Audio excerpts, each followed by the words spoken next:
Assalamualaikum warahmatullahi wabarakatuh. Assalamualaikum. Jadi pada kesempatan kali ini kita akan bincang-bincang nih mengenai perusahaan Nokia. Kenapa perusahaan Nokia itu bisa mengalami kebangkrutan? Nah, di sini sudah ada teman-teman yang udah ready buat menyampaikan apa menurut mereka. Jadi sebelum masuk ke topik utama, kita bahas dulu nih dari sisi sejarah. Bagaimana perusahaan Nokia itu berdiri dan apa pergerakan di awal dari perusahaan Nokia itu sendiri. Mungkin Ruth bisa dijelaskan sedikit lah. Oke, baik. Oke guys, kita sekarang akan membahas terlebih dahulu tentang sejarah Nokia itu. Jadi awalnya Nokia itu merupakan perusahaan terbesar telekomunikasi di Finlandia dan di dunia. Pada awal tahun 1865, si Nokia ini bukan langsung menjadi perusahaan telekomunikasi, tapi dia perusahaan penggilingan kayu dan pembuatan kertas yang didirikan oleh penemu yang bernama Frederick Idestam yang tinggal di Finlandia Selatan. Nah, tahun 1950-an si industri telekomunikasi dilihat lebih maju tuh daripada si industri perusahaan pembuatan kertas karena keterbatasannya yang semakin menipis lah kita ibaratkan. Jadi si penemunya ini inisiatif tuh dia menemukan inovasi-inovasi untuk membuat sebuah alat telepon genggam yang mungkin suitable dengan zaman waktu itu. Oke, jadi kesuksesan si Nokia ini tidak langsung terjadi begitu saja, tetapi dia melalui banyak proses trial and error.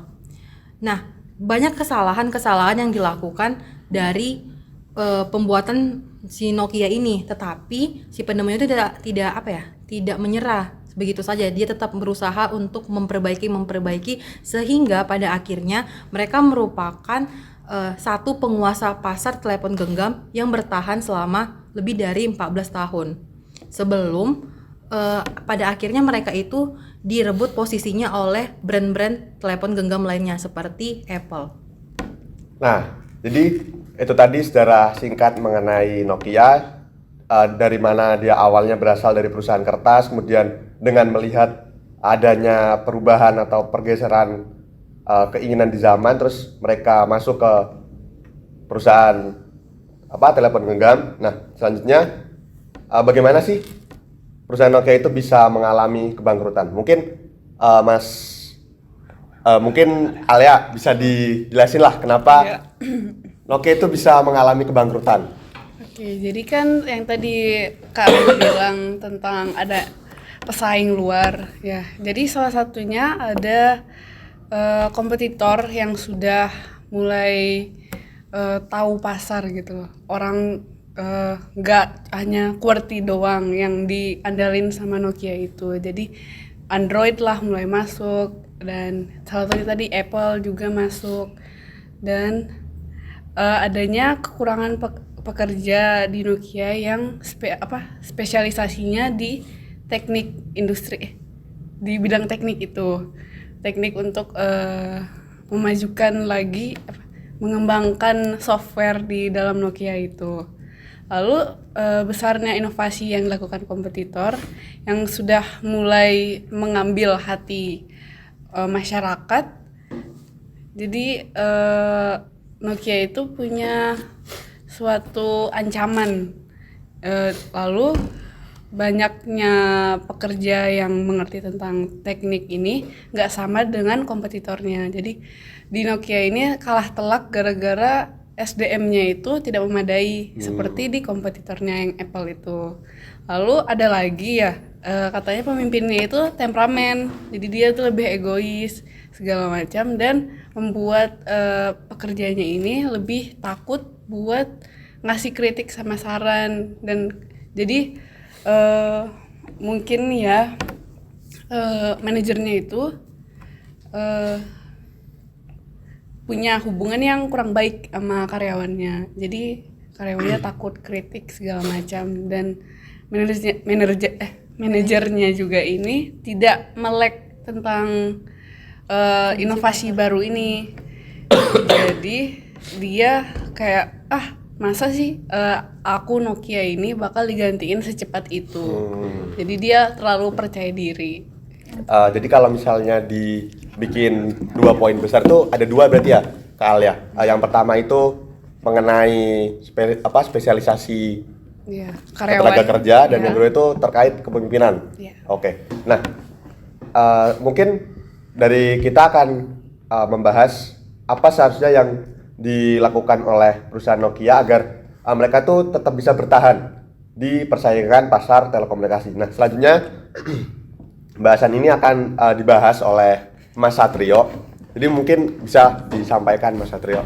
Oke, kan tadi udah dibahas ya Mas Arif, kalau misalnya Nokia ini dia tuh kurang para pekerja yang memiliki spesialisasi di bidang telekomunikasi itu kan. Iya. Nah, jadi menurut kita nih yang seharusnya dilakukan oleh Nokia itu kalau di dalam ilmu manajemen ya Mas Arif, ada namanya manajemen SDM.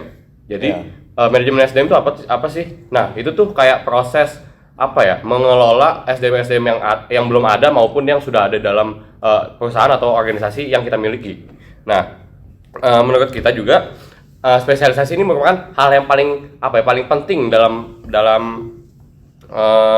pengembangan software yang menjadi masalah utama gitu. Jadi menurut kami yang seharusnya dilakukan oleh Nokia ini harus meningkatkan perhatian lebih kepada proses manajemen itu sendiri, proses manajemen SDM itu sendiri. Nah, seperti yang kita udah pelajari di ilmu manajemen kan banyak proses-prosesnya ya. Yang pertama mungkin dari mulai dari perencanaan dengan menilai SDM yang sudah ada seperti apa kerjaannya, apa yang harus dilakukan, terus job description-nya kayak gimana, terus juga job specification-nya gimana supaya manajer itu dalam melakukan proses selanjutnya yaitu rekrutmen bisa lebih jelas gitu apa yang dibutuhkan, jumlahnya berapa dan lain-lain. Nah, selanjutnya setelah melakukan proses perencanaan itu, mungkin manajer bisa langsung ke proses rekrutmen. Nah, dalam proses rekrutmen ini merupakan hal yang penting sih dalam manajemen SDM ini karena rekrutmen kan tuh proses masukin orang ke perusahaan kita kan. Nah, proses masukin orang itu kan kita harus tahu betul kompetensi orang ini dan mungkin kejujurannya supaya organisasi kita bisa tetap berjalan gitu. Nah, rekrutmen ini kita bisa pakai data-data yang udah kita lakukan di perencanaan tadi untuk membuat kriteria di rekrutmen agar orang-orang yang kita rekrutmen itu bisa lebih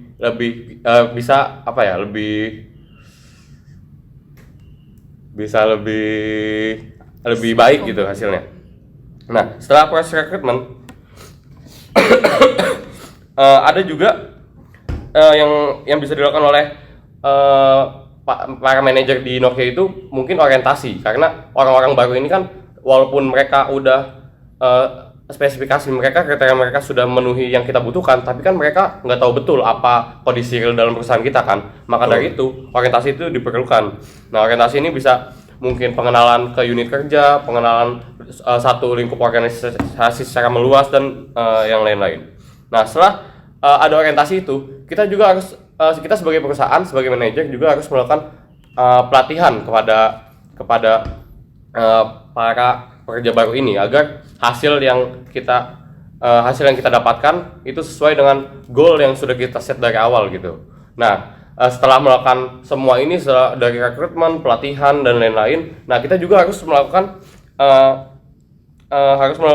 kompensasi dan benefit. Nah, ini juga hal yang penting sih menurut saya, karena setelah kita melakukan apapun yang kita bisa kepada para pekerja baru, nah kita pasti ingin mempertahankan orang ini di organisasi kita kan, supaya dia nggak keluar dari organisasi kita dan mungkin buruknya dia bakal kayak membeberkan rahasia organisasi kan. Nah, supaya orang-orang yang berkompetensi ini tetap stay di perusahaan kita harus memberikan kompensasi dan benefit, seperti kayak kalau misalnya dia kerja bagus dia gaji naik dan lain-lain.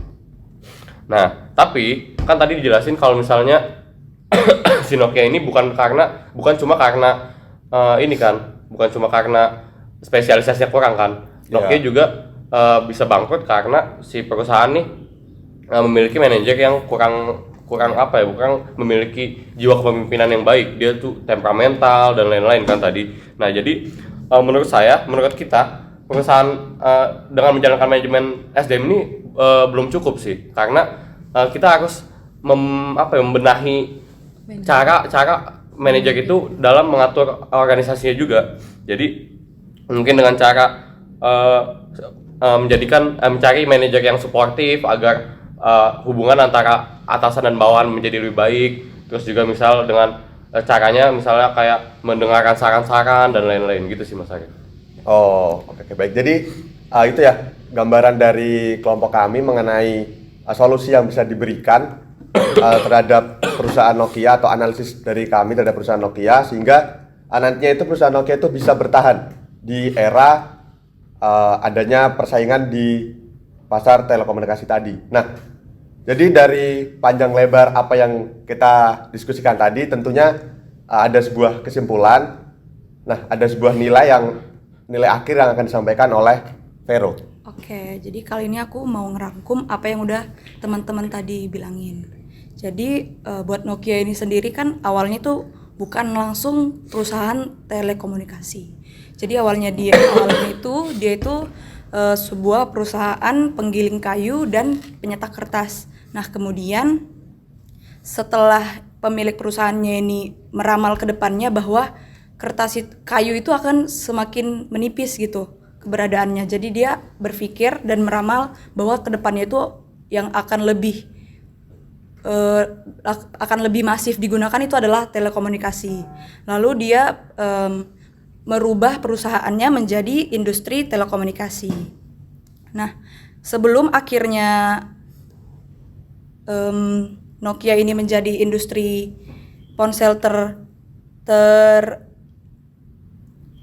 industri ponsel terbesar di dunia, dia itu awalnya melalui banyak sekali trial and error dalam percobaan yang dilakukan oleh si perusahaan ini sendiri. Kemudian setelah 34 tahun menjabat menjadi industri ponsel, akhirnya Nokia ini diakuisisi oleh produsen-produsen telekomunikasi lainnya pada tahun 2014 itu. Kemudian kegagalan yang dialami oleh perusahaan Nokia ini itu sangat menggerus kas perusahaan Nokia.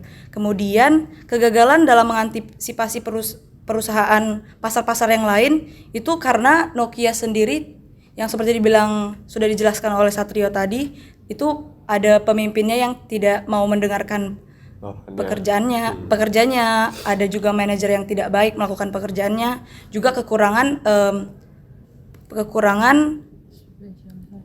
pekerja yang memiliki spesialisasi tinggi di bidang seperti itu. Lalu ditarik kesimpulan itu ada langkah-langkah perbaikan yang dapat diambil oleh perusahaan Nokia sendiri, yaitu melibatkan perencanaan sumber daya manusia yang lebih baik, melewati proses rekrutmen yang terfokus dan terspesialisasi. Kemudian ada juga memerhatikan hubungan antara pemimpin dengan para pekerja-pekerjanya. Jadi agar pekerjaannya ini tidak jera untuk menerima kritik ataupun saran. Dengan demikian memperbaiki manajemen sumber daya sangat mempengaruhi keberhasilan perusahaan Nokia ini ke depannya. Seperti itu. Nah, jadi itu tadi bahasan dari kami mengenai perusahaan Nokia itu sendiri. Nah, mungkin cukup sekian yang dapat kami sampaikan. Nah, selanjutnya jika video ini tembus 2 juta like, maka kami akan bahas lagi video atau analisa kami langkah real apa yang seharusnya dilakukan Nokia setelah mengalami kebangkrutan tadi. Nah, jadi itu saja. See you guys. Jangan lupa like, comment, and Ya, subscribe. betul. 3, 2, 1, close the window.